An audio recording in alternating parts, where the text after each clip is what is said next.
Selamat sore kawan-kawan guru tani. Kebetulan pada kesempatan hari ini saya bersama kolega, bersama prinsipal dari Sentek Australia akan berdiskusi dengan salah satu customer kami mengenai Watertable Management. Watertable Management ini secara sederhana adalah bahwa ini yang kita gembor-gemborkan, digembor-gemborkan government juga, bahwa arahnya kepada untuk antisipasi untuk mengikuti industri 4.0 di agriculture sendiri. Kita nyamakan smart farming. Jadi smart farming ini panjenengan bisa juga pelajari ataupun browsing dan lihat di beberapa channel YouTube yang lain. Tapi pada intinya adalah tujuan utama di smart farming ini adalah precision. Jadi precision ini ketepatan, keakuratan. Nah, pada kesempatan ini kita akan meeting bersama, technical meeting. Panjenengan bisa dengarkan, lihat bisa pelajari dengan sesama mengenai alat drill and drop maupun alat sensor lah, secara gamblangnya alat sensor yang digunakan di beberapa crop, di beberapa tanaman, yang tujuan utamanya adalah supaya kita bisa precision. Jadi precision dalam arti kebutuhan air, kebutuhan nutrisi, dan kalau parameter nanti yang akan kita dengarkan juga, bahwa di sana akan disampaikan juga gimana kita ngukur electroconductivity, terus moisturization, saturation, evaporation, everything lah, mungkin seperti itu. Oke, untuk lebih jelas dan detailnya kita ikuti meeting bersama PT ATS Inti Sampurna, saya sendiri, dan bersama technical manager kami Asia Pasifik yang dari partner kita PT Sentek Australia. Dan sebelumnya saya terima kasih sampaikan untuk support dan subscribe-nya dari kawan-kawan yang ada di channel Guru Tani. Terima kasih. Kita ikuti ya. And is Jamili, I hope I'm saying it correctly, saya colleague? Johari Jamili and Eko is our team in hydrology. Okay. Alright, are we waiting on anyone else? Or No, I think we can start. Okay, alright. So in case if you're not sure, I'm Vikram from Centec. I'm the regional manager for Asia and Latin America. So I've been in touch with Didek. Obviously, he's our dealer in Indonesia with ATS Indonesia. He's been in touch with Dr. Eko. There was an interest initially in using our probes for water table management, if I remember correctly, in the forestry side. But I think he recently told me that at the moment they've decided that they will go with the Chinese partner. But he said that you, Dr. Divinata, you might be interested in our probes for your projects, possibly. So I guess maybe one way to start off is I would like to hear from you as to what is the current situation, what projects are you working on, and how do you think our probes, Centec probes, can help with your hydrology projects? Okay, thank you, Mr. Vikram and Pak Didi. First of all, we are from hydrology Sinar Mas Forestry. Our office in Pawon, Pak, in Riau. As you may be noticed or already know by Dr. Eko, Sinar Mas, we have almost 2 million hectares of acacia and eucalyptus plantation. All of the area is unique. Some of it is peatland. That's one of the biggest. We have peatland is almost 700 million hectares. That's why I asked you previous time, do you have any measurement on peatland or not? And concerning the sensor that you are proposing to us today, we also have both those kind of sensor from Delta. Yeah. You may notice the brand, the Delta. The series is PR2. It also can measure several depths. It is 5 depths in the same time. Also, we have another sensor from them, which called SM150T. But we are now having an issue in the peatland, such as how good is the sensor that we are using nowadays. For instance, how is the accuracy of the sensor? Because before we go from Delta, we also have tried several sensors, but it's not really good. Actually, it's not really good because the accuracy and the value of the soil moisture or the reading, we don't know, really understand what is the meaning. Also, we have, maybe you notice also there is a government rule on the peatland, such as we have to maintain the water table, maximum is 40 centimeter. And nowadays you have the research on the peatland in order to correlate it, the water table and the soil moisture. But we can also put another parameter such as EC or salinity, and the temperature as well. So that's the beginning part of the from us. I hope that in our next discussion we are focused only on the peatland part, because from our experience, if the sensor is work well in the peatland, and then it will also work very well in the mineral soil part. Oh, I see. I see. Okay. All right. Thank you for that. Thank you for that. Yes, pretty much everything you have gone through was what I remember Dr. Echo was also going through. I just have a few questions. So you said you have at the moment some sort of issues with the delta T sensors in terms of understanding the accuracy and with the other sensors as well. So I would like to ask, how do you gauge that? How do you know that the delta T is not providing maybe the most accurate data? How are you certain? Is it what criteria, what measurements, or whatever it might be? What is that information you're getting which is telling you that? Actually, in the beginning, we are at the time we didn't really understand how well is the sensor, because we have several types of soil like peatland, but after many times of the measurement in the field, and then we feel that there is something wrong with the sensor. For instance, if you want to compare the result of the soil moisture measurement compared with the gravimetry from the lab, the change of or the value is not really consistent.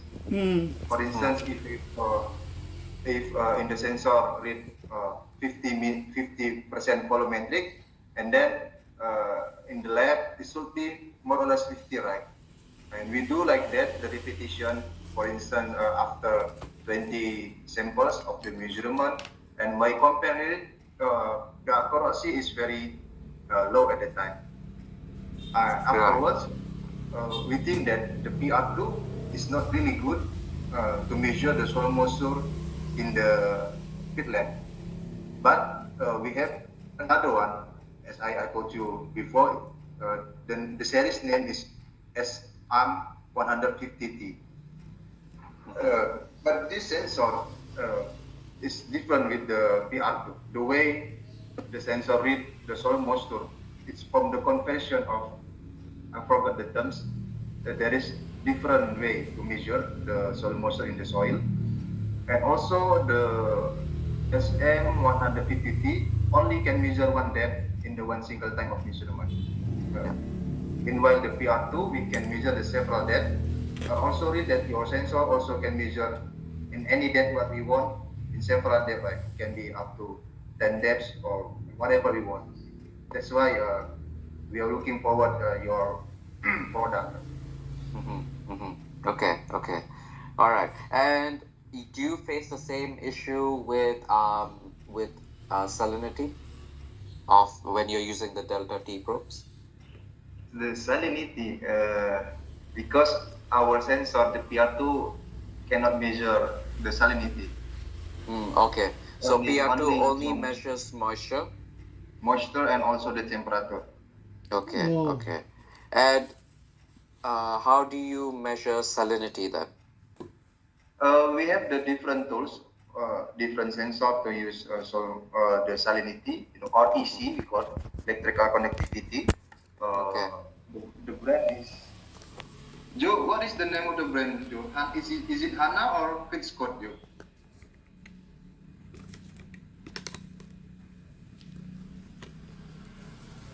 Johari?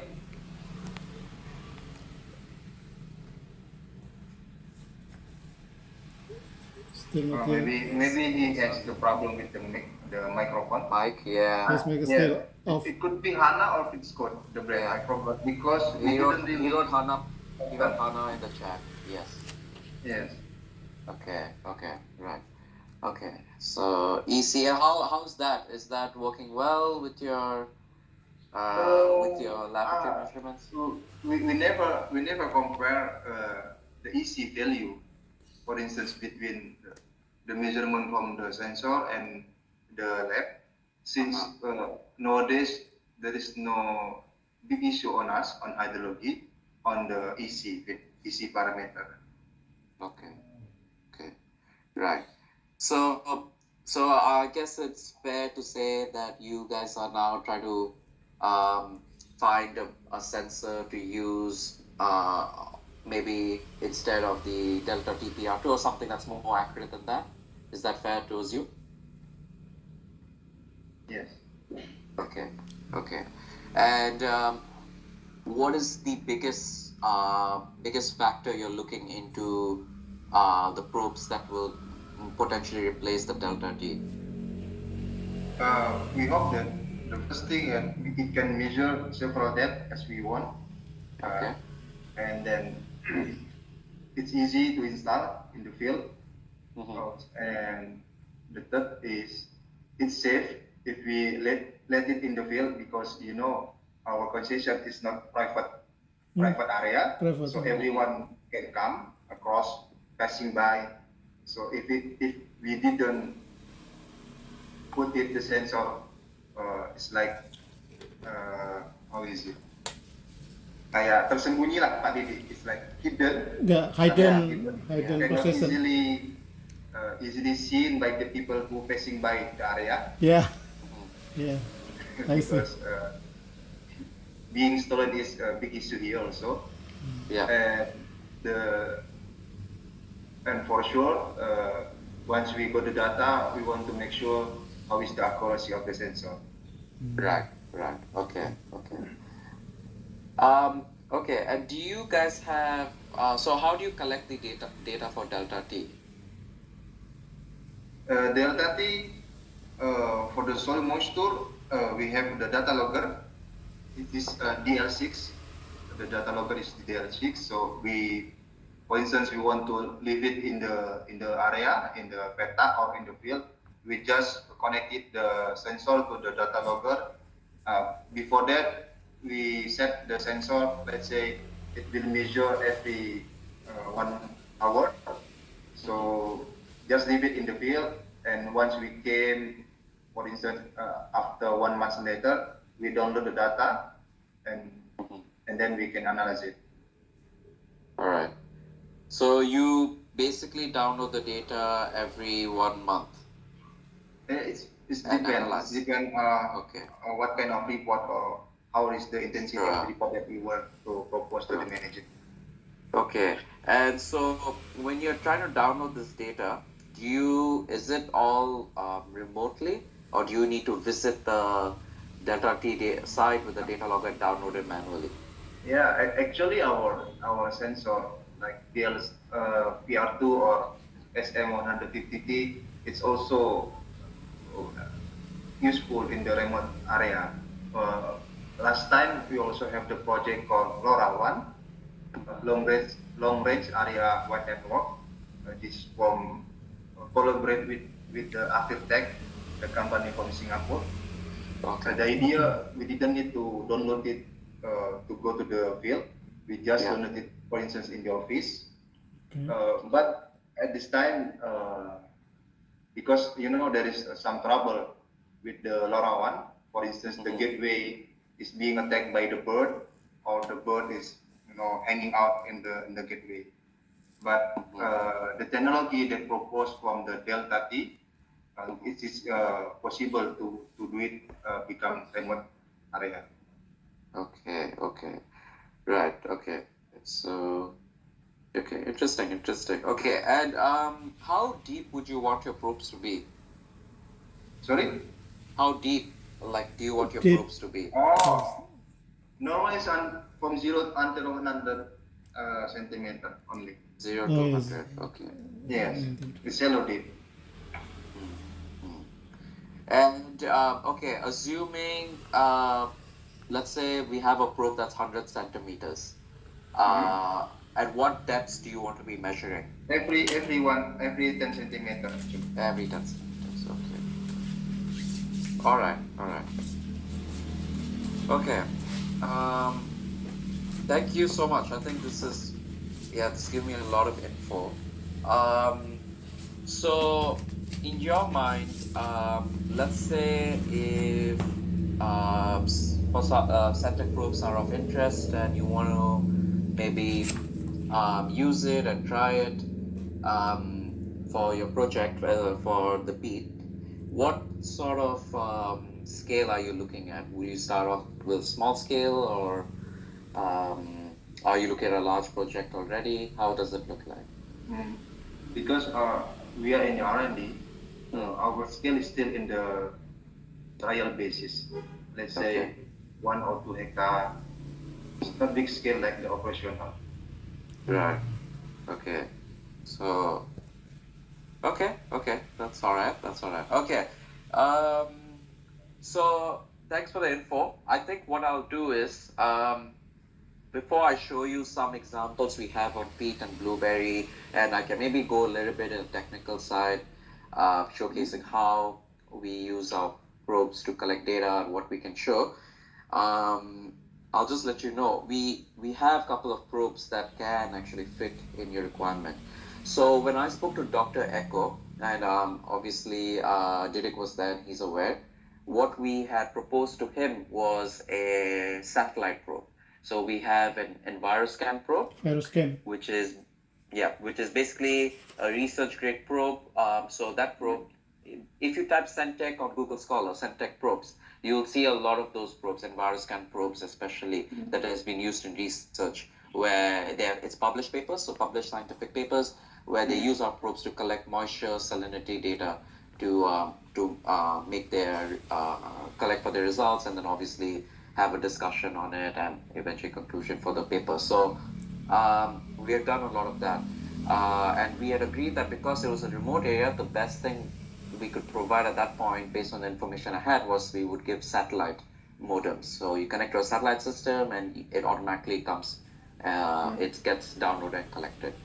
But now that when I'm seeing that you have used LoRaWAN and your probes are, you want a depth of 100 cm and measurement of every 10 cm. So actually what I'll recommend is probably our Wi-Fi probe, but that will only come out sometime next year, because that will connect to the LoRa network.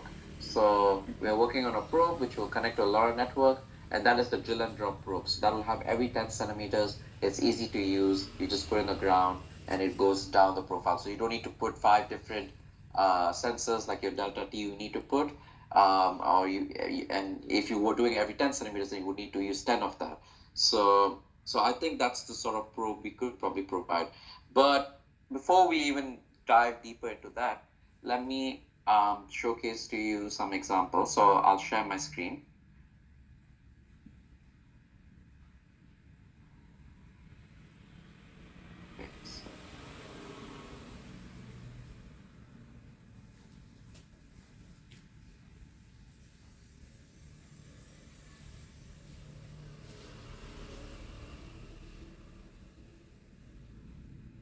Okay, okay. So can you see my screen? Okay.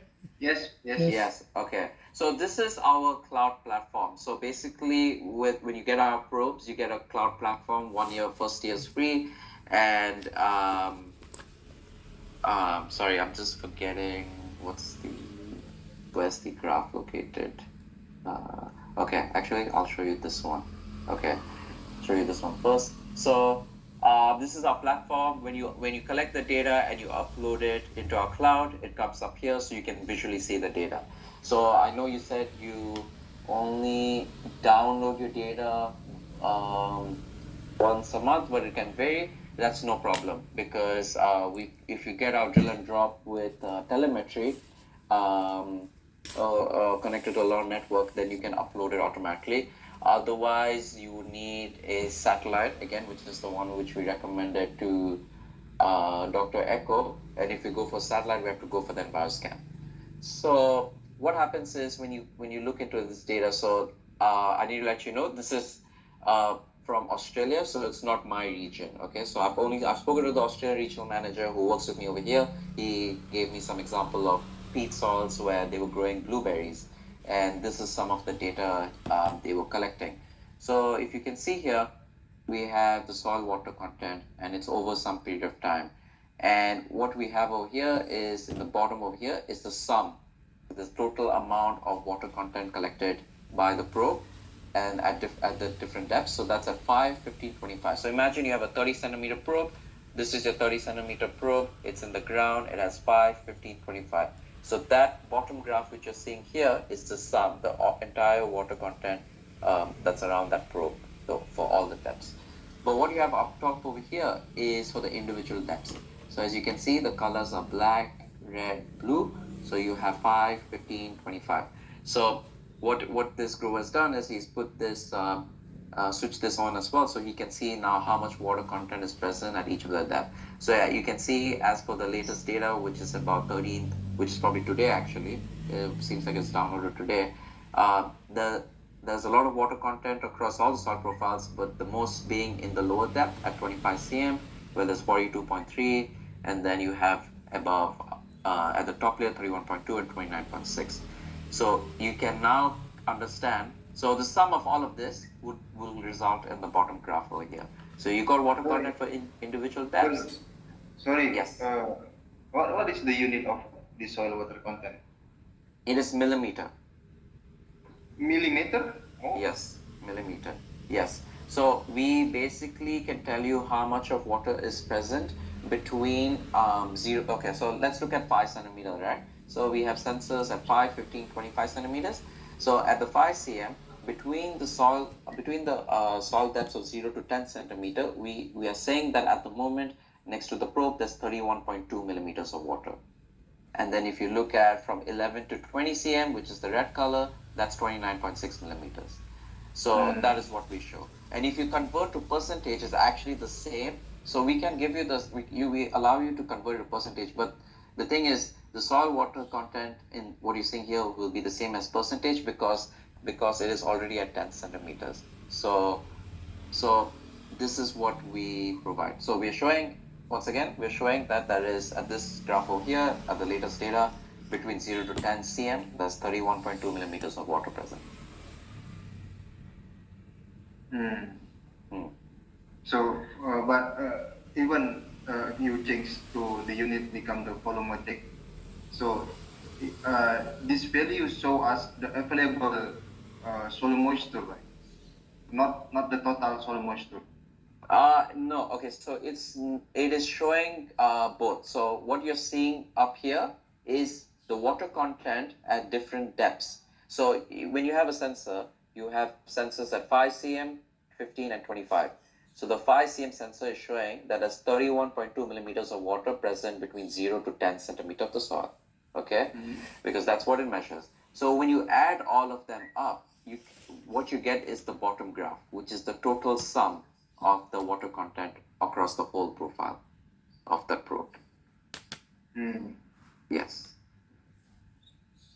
So we are showing how much water is present. So let's say you put it in the ground, right? There will already be some data, whether you irrigate or not, because there is water in the soil. So for what will happen for you is, let's say you're measuring the water table, right? And you said it's only up to 40 cm. So you can set a warning, an alarm system, an alert system in our probe, where if the water content at 50 centimeters of the soil is reaching to, let's say, 30 millimeters, you get an alert that comes to you that says there is too much of irrigation, or not irrigation, but there's too much water at that depth. And then you can get an alert, and then you can readjust your water table accordingly, or whatever procedures you need to do for that. But you get an alert, so you can see at what depth how much water is present individually. Yeah. So this is one example for the blueberry. So this is just for soil water content. If I come out of here, you can see the same thing for salinity and temperature. Now, I need to let you know, salinity, what we provide is called volumetric ionic content, because we don't think EC sensors are very reliable. So we think EC can only really be measured in the lab, because what happens is most of your EC sensors, they're the 3 metal rods you put in the ground, but then they're metal rods that can get rusted. And if they're measuring EC, that means the probe, or that particular rod, is telling you that it knows how to differentiate between the cations. So sometimes you see people can say NPK, right? So like we say that's not accurate at all, because you can't tell the difference between nitrogen, phosphorus, potassium in the soil unless you take it to a lab and then do a full soil lab analysis. So what we're trying to say here is, look, we can tell you how much ions are present in the soil. So we're not saying it's EC, because to know EC means you need to know what's the exact soil composition, you need to know how much clay, loam, sand is there precisely, then you can measure EC. And on top of that, for EC, you need to calibrate all the time. So you can't just put a sensor in there and then expect the readings to be accurate. You need to remove it, calibrate it, and keep doing the same process. So what we are saying is, look, we can tell you the total amount of ions present. So if you look at this graph over here, on the top soil, you have your volumetric ionic content. Again, the same thing, you have sensors at 5, 15, 25 cm, and you have these readings here. So if you look at the leftmost, it says 160, 164, 109. So that's showing that's just how much ions are present in that particular depth. So it's not saying it's nitrogen, it's not saying it's phosphorus, but it's not saying any of that. It's just saying the total ions present. So now what will happen is, let's say, I'm not sure if fertilization is required in your work, but assuming you put fertilizer in the ground, let's say you put a nitrogen fertilizer, right? So when you put nitrogen fertilizer and you water it, then you'll see that the volumetric ionic content will go up, the numbers will go up. And when it goes up, then you can keep track as to seeing where the salts are going, where your fertilizer is going. So let's say nitrogen is very mobile, right? So if you irrigate a nitrogen granular fertilizer, you'll immediately see that the top layer will go up, so the ionic content will go up, but then you'll see for the lower depths, it will go up immediately as well. And then over time, you can see it go down again, and then you can make that comparison. You can put a threshold. Let's say if I'm a grower who wants to use nitrogen fertilizer, and at the moment I fertilize once every week.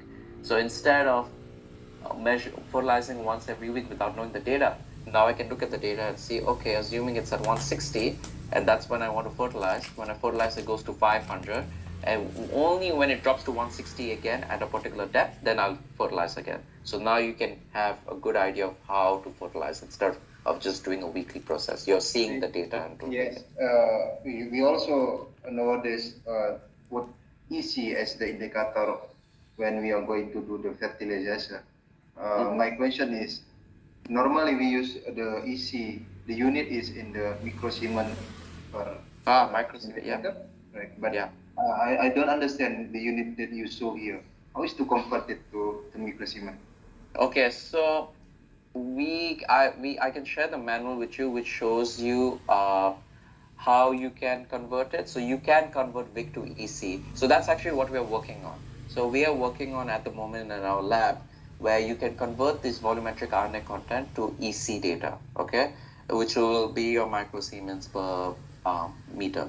And what we're trying to, but for that to happen, what we're doing in our R&D lab is we're testing all our probes salinity in different soils. Okay, so we collect the soil information, collect the sand, clay, and loam percentage. Then we compare the data for the volumetric ionic content versus the EC of the lab, sending it to lab. So we do a soil sample test, send it to lab, and then compare. And then from there, we're generating a formula. And then eventually, we're going to put an algorithm in the software where you can adjust your VIC to EC. So, but then, like I said again, while you can get your EC data from whatever sensors you use, I must wonder how accurate are they, because that's assuming that they're being calibrated, and that's assuming that they know how much clay, loam, and sand content is there in the soil. And as you know, you go down the soil profile completely changes. It's not the same soil content you'll have up at the top versus at the bottom. Okay. So, but concerning the EC, you are talking about EC in the media, right? In the soil. But yes. If we discuss like the fertilization, the one that we measure is EC in the nutrient. Sorry, EC in the water. Water. Not in the media. So it's not connected with the texture, like you said, clay. Okay. Right. Okay. So if it's EC in water, then I guess I can understand using it. Yeah, but if you're using it, like I said, as a media, like in the soil, then I think that is a lot more complicated. So that's why we don't say we are measuring EC. We're saying we're telling you how much ions are present. So there is a way to convert it. I can share that data with you, but like I said, you need to make some assumptions for that. Okay, so this is another example. Because here, if you talk about the EC in the media, there is some tricky way how to boost the EC value in the media. That's why here we didn't put the EC in the media, but we put the EC indicator in the water. I see. So just explain me the process of how you would do it in water. There is for instance, there is some formula of the NPK, let's say 16, and then you mix it, dilute it in the water, right? Let's say, I don't know, let's say for let's say 4 liter for us. There is the formula that the nutrition guy, and dilute it in the water, and then this water will go to the plant by, let's say, the drip irrigation. So the indicator when we do the fertilization, once the EC drop, what I mean is EC in the water is drop. Okay, so EC in the, so that means you are measuring, when you're measuring EC in water, are you removing the soil samples to measure it separately, or are you doing it through in the soil, in the peat soil itself? EC in the water is just, it's before the water is extracted to the drip irrigation. Yeah, okay. So it's before the water is extracted. Yeah, it is also the QC. Once the EC in the water, before it extracted to drip irrigation, it becomes the QC. If it's dropped, and then there is the guy who do the formulate the NPK in the next time. I see. Okay.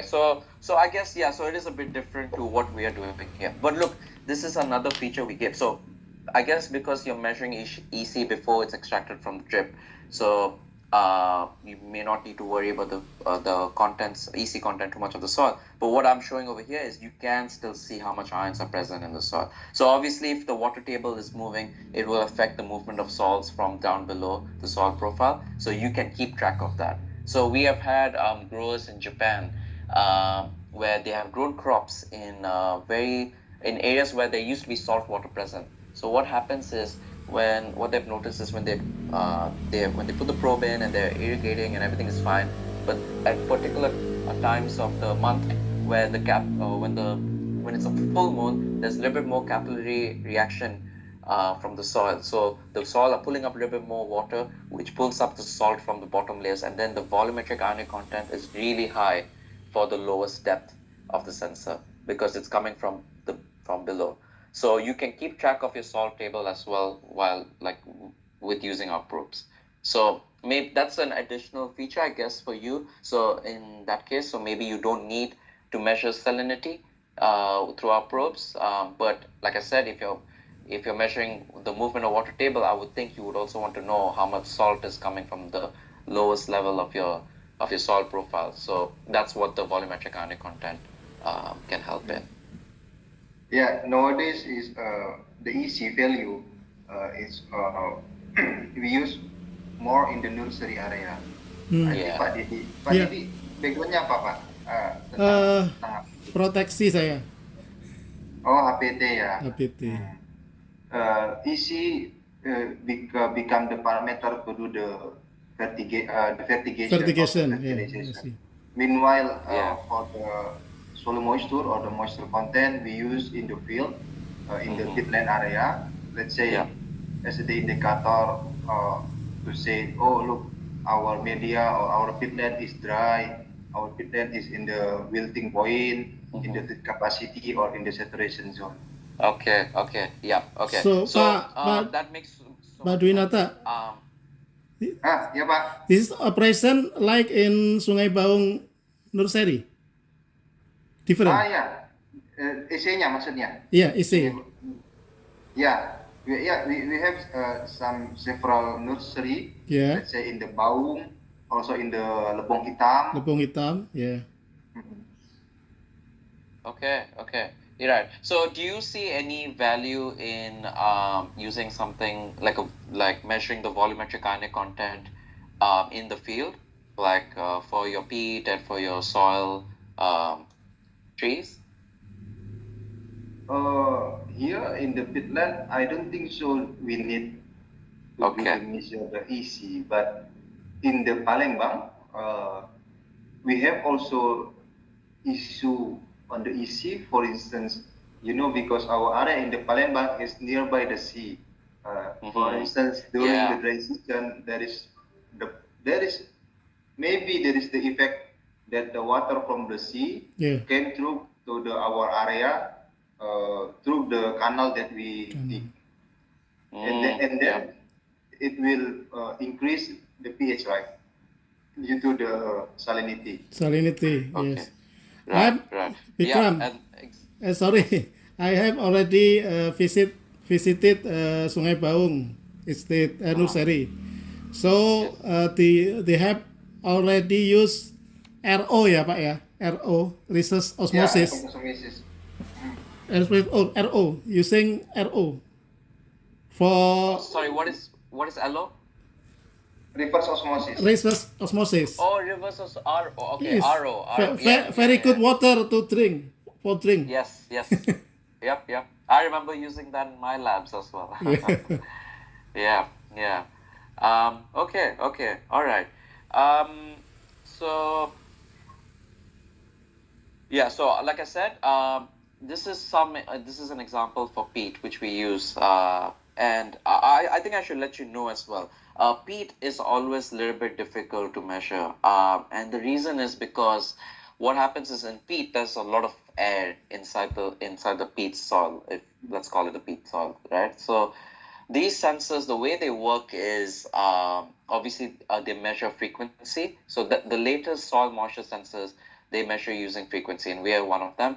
And so what happens is when there's a little bit of an air gap in the soil, that can just disrupt the reading a bit.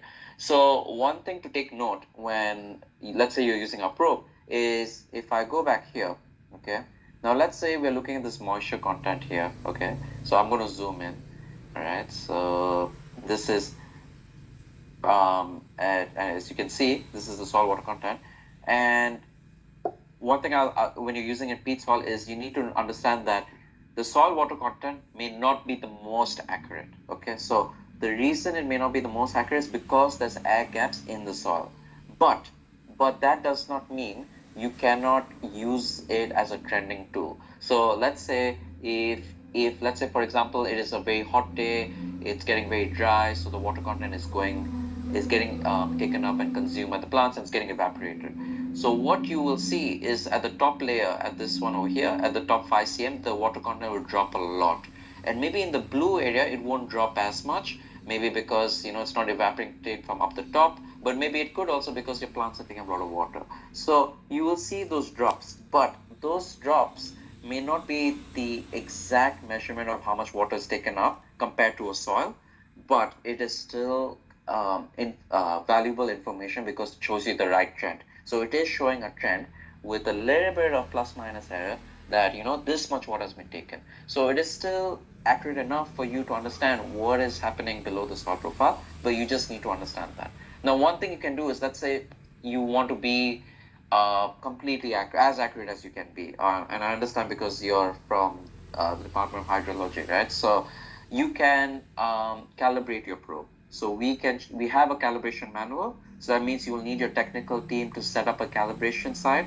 Then you need to calibrate based on the information you collect from your soil, the water content you apply, in your soil, and then you can generate your formula, which you can then integrate it into our system here to give you a more accurate result. But that is left up to you. So that's one thing to take note about peat soils. So if you use it on a normal soil, no problem at all. The accuracy is as stated as you would have seen in the brochures. But if it is in peat, you just need to take that into account, that it might be a little bit up and down just because there's air present in peat compared to a soil. A lot more air. Okay. Have you ever tried to compare, just like we have ever done here, the data from the sensor and also the data from the lab? For peat, I don't think so. I can cross-check again with my R&D team, but we haven't really done a comparison per se. But however, we have in Australia a lot of nursery productions use peat, and our probes have been used in peat for a lot of crops. So I guess that's the testament that they are able to manage the irrigation. They're able to ensure that their crops are not getting heat stress or not being waterlogged in peat soils using our probes. So that's the guarantee I can give. But if you're looking at the data, for example, which you guys collect and do the comparison, I don't think we have for peat. But I can cross-check again, but and on top of my head, I don't think we have. Yes, I think first thing that how is the accuracy of the sensor here, and the second thing is how to convert it, because the unit is in the millimeter. It's hard to understand. Let's say we have the PF, we have the PF data, on the peatland, like let's say how much the soil moisture in the wilting point, in the feed capacity, or in the saturation. We have those kind of the data, and then we just see how much the soil moisture in the soil. I see. When the unit is the millimeter, it's rather hard to. Okay. What is the measurement you guys use? What units do you use? Volumetric water content. Volumetric. Okay. And is it percentage? Sorry? Is it percentage? Volumetric? Yes, it's percentage. Yeah, okay. So we have an option here. Okay, so let me see if I can show you here.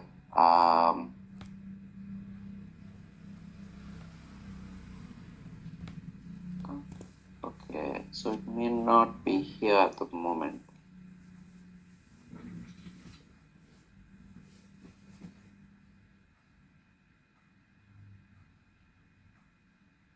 So sorry. Okay, all right. So there is a way to convert it to volumetric water content percentage because we do get that a lot.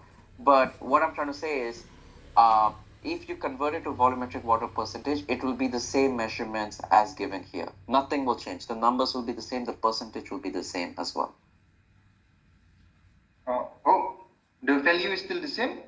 Yeah, in the individual depths, yes. In the individual depths. Yes. So obviously not in the sum, because the sum is the total sum of it, right? So it's the total amount of water that's in the whole soil profile.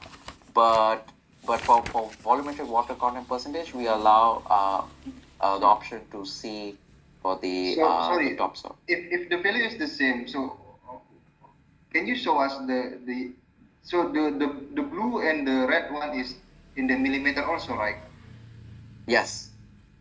Yes, but there is no scale in the lab.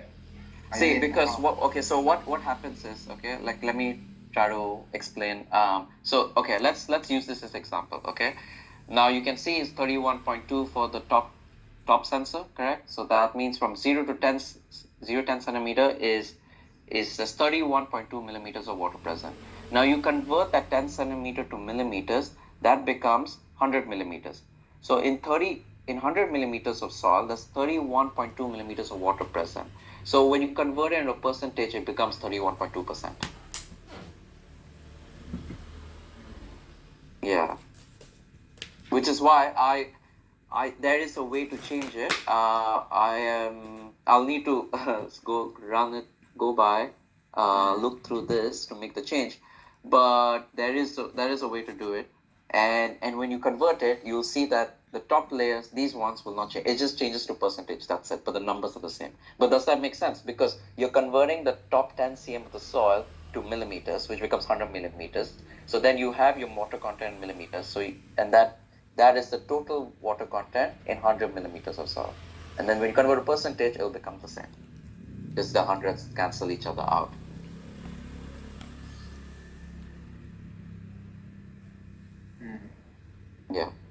Yeah.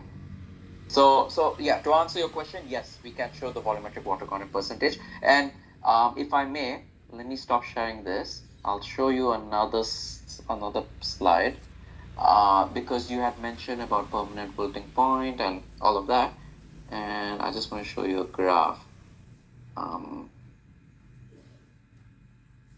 Okay, so let's maybe use this. Okay, so let me just share my screen again.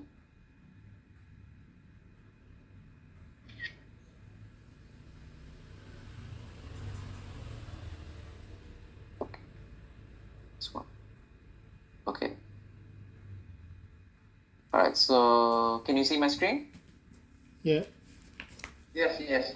Okay, all right. So there is this, don't pay too much information on the words that are written here. I just want to show you something which might be relevant to you, Divinata. So what we have over here is exactly the same thing we saw on AirMax Live. Up in the top, you have your individual water content across each sensor. So this is a 110 centimeter probe. And down below is the total sum of it. So it's the total amount of water that's across the whole soil profile, right? Exact same thing. But what you see over here is we have different colors, okay? So what these different colors represent is basically the different stages that the plants might be in. So, for example, the blue is at 200, around 200 millimeters of overall soil water content across 120 centimeters of soil. That's why this grower has decided it's a waterlogged state. So he has put a blue color here, which indicates that anytime the water goes up there, that means it's waterlogged. So then you get a notification that tells you that currently in this probe, there's too much of water in the soil. And then you have your green zone over here, which is the ideal zone, which you want your plants to be in. And then you have your yellow, which is starting to show heat stress, and red is your permanent wilting point. So when you have that information with you, you can color code your graph to look like this, because you can just key in what your permanent wilting point is, and then it will show you that that's the red color. So anytime your probe reaches red, that means you get a notification. But because we say you don't want to find out that your crop is heat stress when it's near permanent wilting point, correct? You want to water your crops way before that. So that's why you have the yellow, which means it's starting to show heat stress. So you can put another number there, and then you can put one for waterlog. So you can keep track of this. Yeah, I understand this concept of the irrigation in the nursery. Let's say, the blue one is the saturation zone, like so. Yes. We have to avoid it because there is no air for the respiration, for the root respiration, and then the green one is the feed capacity area, which is the optimum zone, and the purple one, the wilting point, I guess. But the idea is, if you say that the millimeter, the unit is in the millimeter is the same with the volumetric percentage volumetric water content, so it's something bizarre for us to have the 200 200% of the volumetric water content, because volumetric water content, if let's say it's 60%, it means that there is 60 from 100 gram, there is 60 gram of the water. The rest, the 40 gram, is the soil and also the air. So if we said here 200, I don't know how to interpret Okay, it. so yeah, okay. So like I said, when you're looking at percentage, you're not looking at the bottom one. The bottom one is just telling you the total soil water content across your entire soil profile. Okay? Where you're measuring your water percentage is between the individual depths. Okay? So when you look up in the top, you can see that you have your sensor depths at 10, 30, 50, 70, 110. So what it's trying to say is that between that sensor, between those depths of soil, that's the percentage of water. It's not telling you that it's the 211 is for the overall soil water content, not percentage. The total yes. one. Okay. Yes. Yeah. So yeah, I just thought I'll show you this. This is just some of the I guess budget lines you can set. That's what we call it. But I'll go back to the other graph here so that you can have a look. But yeah, I hope that makes it clear, because that's one of the questions we get a lot. Unfortunately, I kind of forgot. I don't remember on top of my head how can I change the volumetric water content into a percentage. Yes, maybe. But it is definitely somehow the unit that you use is not the common one that we use here. Look, I think I understand, because it's just it works differently. Over here, for example, that's not a thing which people really discuss. They are really, especially farmers over here, they're looking at just the water content. They want to know how much water is present. They're not looking at percentage. They don't really use that. But in other countries, such as especially in Asia, most of the farmers, they rely on research, R&D labs to give them information. And of course, I've been part of research myself for a couple of years, and I understand how precise and meticulous you need to be in collecting data. So that's why we included the volumetric water content percentage as well. Yeah. Okay. Yeah. Okay, so now that you understand how our probes have been used in peat, you understand we can provide volumetric water content percentage. Maybe for volumetric ionic content, maybe you don't need that for peat, but for your soil, your trees that are growing in soil mediums, it'll be very useful over there, especially because that is, you said seawater that potentially come from the canals. Overall, what is your assessment? Do you see value in this sort of, in our probe and this sort of software which we give to you to look at the data? You can put warnings, you can set your different colors to make sure you know whether it's waterlogged or not. Do you see usefulness over here compared to maybe, let's say, your delta? Yeah. It will be useful, I'm sure. But you forget one thing also. If in the maybe next time you can provide us with the data. If you want to compare this data with the lab, I think it will make us convenient. Let's say your sensor is good with the accuracy 92%, because it's above the 90. It's okay, I think. Yeah. Okay. Now you are asking. What are you asking for? Are you asking for peat or are you asking for general? Peatland. Sorry. Peatland. Only peatland. Only peatland. Only peatland. Okay. So if your sensor work well in the peatland, I have no doubt we can use it in the you're 100% right. You're 100% right. Okay, so I think you have seen our brochure. So that tells you our accuracy already. But again, that's in a soil medium. But having said that, compared to all other probes out there, we're definitely the most accurate soil profiling probe out there. Look, we've been in the soil sensing business for 33 years, much older than I am. And being a agriculture technology industry for 33 years is a big thing, and so that I can attest to that our probes are highly accurate in terms of providing moisture and volumetric ionic content. In terms of a resolution, it's very highly has high resolution as well. I understand again that you want to see the peat because that's where you're using that as a baseline to gauge. So let me see what I can garner from my R&D team.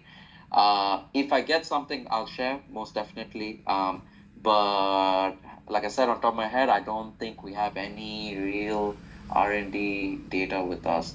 But would you be interested in maybe working on an R&D project with us to find something like this out? Is that something we could work together? There is here in Sinarmas in under Pak Eko, there is a project called POC, proof of concept. It's not under R&D actually. It's under the team like Pak Eko. He knows well this kind of project. The idea is the POC.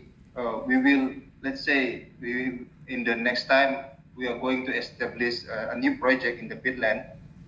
For instance, to measure the soil moisture on the peatland. And in the end, the idea, let's say, okay, this sensor work well in the peatland, and then we can use it. And after that, we go to the next step, the pilot project. There is some kind of this step that normally between Sinarmas and the vendor can go cooperate together. Okay, thank you. Okay. So maybe that's something worth thinking about also. Look, okay, if I get some data, then I guess then it's good, right? Because then you can gauge and see. But if not, maybe I think it will be worth doing maybe a potential POC. I'll need to convince my upper management. As you can imagine, we're also a business, so trying to do a proof of concept is, especially because our products are, high tech, expensive. So we might have to try and work something out. But that's an idea I'm happy to push forward as well. Yeah, but so would that be another team, Doctor? Yes, but please remember, the POC project is not under R&D. It came from the Dr. Eko teams. Okay, so that will come under Dr. Eko's team. Okay, Yes. okay. And then concerning the price, I don't think it will be the problem for us. Let's say like PR2, the price is around 60 million one set that normally we use. Okay. Yeah, really. Because we have the previous experience that we use like hobo, hobo also, but hobo cannot really good in the peatland. Also, hobo cannot be calibrated, and then we use another cheaper also, but we didn't really convenient with the value.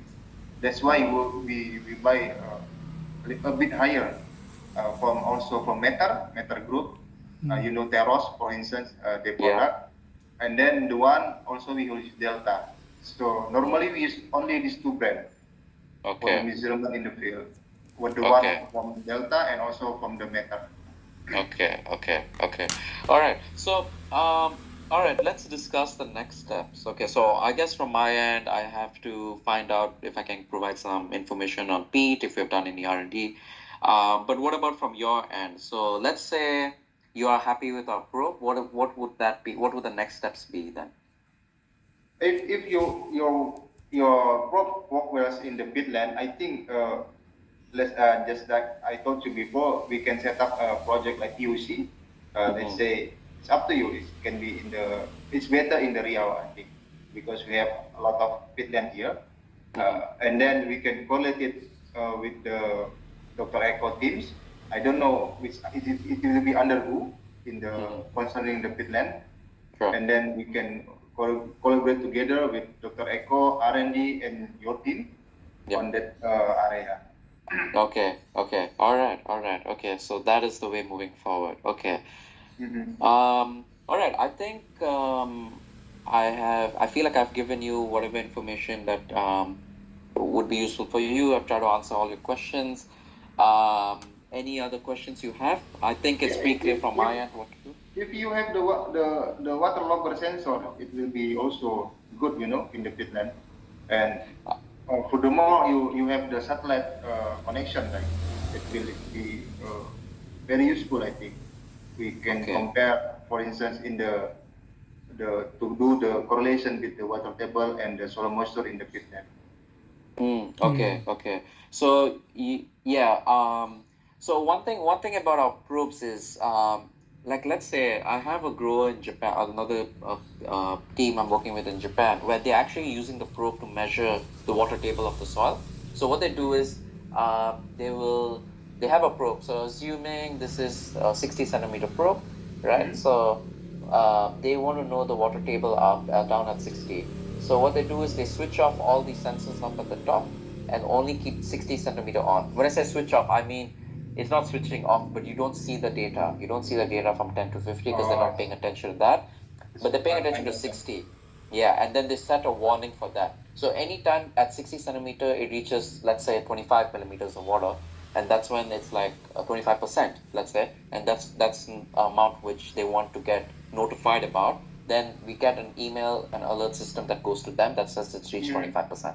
Yeah, so we can do something like that, and you don't need to get a separate probe for that. You don't need any of that. So you can use the same probe and just have a different graph that tells you different that measures. And your satellite here, it can show us the real time measurement like in the field. Yes, because we can do that. So because you don't have people visiting the site, and because we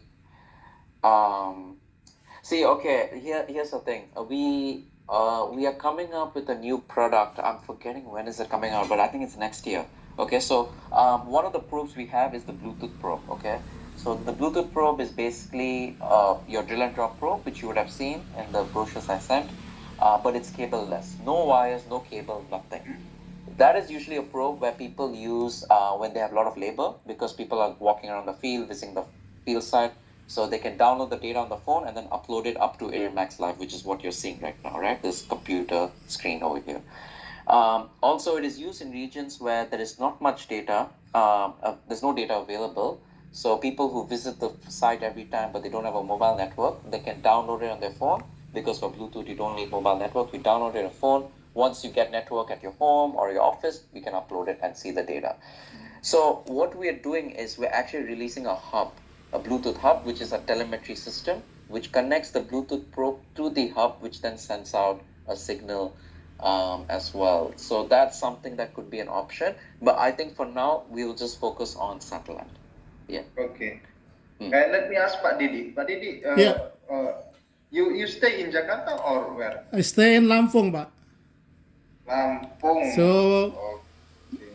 my head office in Cakung Cilincing, Grand Sedayu, Peace Park. Because last time when we have POC project with the team from Dr. Eko, the team stay here, Pak, from the start of the project until in the end of the project, Pak. Okay. Yeah. How far is your potential proof of concept site to Lampung? From Lampung, you mean Lampung to Riau? Two days. 2 days. 2 days. Yeah, 2 days. 2 days. 2 days. From what? With car? So, Yes. so Pak Dwi, actually, I have visited Sungai Baung 3 times, 4 times. So, another project preparation the floor coating in Pak Dirga site. Yeah. Yeah, we have also pit then in the Baung in Palembang. But, Palembang. you know, Yeah. it's better to do the pit than Compare with Riau land. Yeah. Arara. Yeah. Yes. Because Really? Riau is It means the oldest region in Sinarmas. Yeah. Yes. While Palembang is the newest region. Last time actually I live in Pekanbaru, Pak Dwi. I see. 23 2003 until 2008 I live in Pekanbaru. 5 years. 5 years, yes. No problem. Welcome. Anyways, from my conversation with Didik, it looks like he doesn't stay in Lampong. He's always traveling somewhere. Yeah, He's yeah. Yes, no visiting problem. different parts. So, so Bikram, the Yes. first step, I think you could provide us next time the Mhm. comparison between the Solomon store data and the lab data. And Yeah. once we convenient with it, I think, and we can go to the next phase. I think the Yeah. POC. Yeah. I don't understand how is the procedure to the POC because it's not under R&D. Okay. Maybe you can contact Dr. Eko if you want. And once it's agreed, and then we can set up the project here in the Riyadh. Okay. Okay. Okay. All right. All right. Yeah, like I said, I'll try to gather the information and send it across to you. And I'll be in touch with Didik, who I know he's in touch with, such as Dr. Echo and possibly yourself as well. So I'll make sure I'll get the information and we'll stay in touch. But thank you for your time. It's good to hear from obviously a doctorate. In terms of what our probe is and what it looks like. So it's always nice to hear from from a scientist. So thank you for your time and asking those questions. I hope it makes sense. I hope I was able to answer them.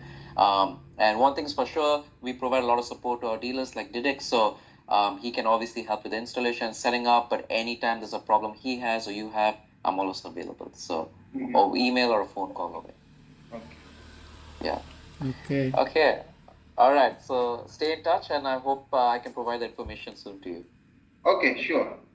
We are waiting for your response next time. Yeah, Kak Didi. Yes, it's very faster until discussing about this. So we wait. Good progress, good information from you, yeah, Bikram, yeah. Okay. I'll Okay. do my best. I'll do my best. Okay, thank Okay, you. Bikram. Thank you, Pak Thank Didi. Bikram. Sama-sama, Pak Thank Dwi. you, Masih. Dr. Dewanata. Thank Okay. you, Didi. Bye. Bye-bye. Bye-bye.